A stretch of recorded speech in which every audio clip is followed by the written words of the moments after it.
Life partner যদি নিমক হারাম হয়, ফ্রেন্ড সার্কেল যদি নিমক হারাম হয়, বেঈমান হয়, আমি কারোর সাথে আর স্টে করতে পারবো না। কারণ নিমক হারামকে আমি কখনো মন থেকে সম্মান করতে পারবো না, আর যাকে আমি সম্মানই করতে পারবো না তার সঙ্গে কি আর থাকা যায়? যায় না। এখন কথা হচ্ছে, অনেকে আমরা বলি যে আপনার ওয়াইফকে ভাই মাফ করে দেন, এরকম কথা আছে না? আপনার হাজব্যান্ডকে ভাই মাফ করে দেন, বোন তুমি মাফ করে দাও, অ্যাডজাস্ট করে নাও, বেঈমান হোক, নিমক হারাম হোক, বন্ধু বন্ধু মাফ করে দাও।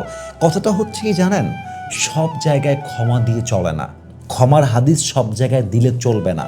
আল্লাহ রসুল যখন মক্কা বিজয় করেছিলেন, তিনি বলেছিলেন যে লা তাথরিবা আলাইকুমুল ইয়াউম, today I don't have any objection for you, I have forgiven all of you. আমি তোমাদের সবাইকে মাফ করলাম, তোমাদের প্রতি আমার বিন্দুমাত্র কোনো অবজেকশন নাই, অভিযোগ নেই, রিভেঞ্জ নেই। কিন্তু এটা আমরা বলতে ভুলে যাই, উল্লেখ করতে চাই না যে রসুল কিন্তু সব কাফেরকে মাফ করেন নাই।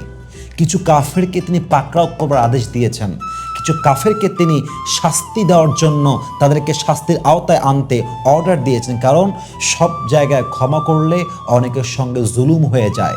ইভেন বেঈমান যখন সব জায়গায় ছাড় পেয়ে যায়, নিমক হারাম সব জায়গায় ছাড় পেয়ে যায়, তখন নিমক হারামের সংখ্যা কমে যায় না, বরং আরও বেশি বেড়ে যায়। এই জন্য সব জায়গায় ক্ষমা নয়, মাঝে মাঝে দূরত্বটাই সবচাইতে বেস্ট সলিউশন।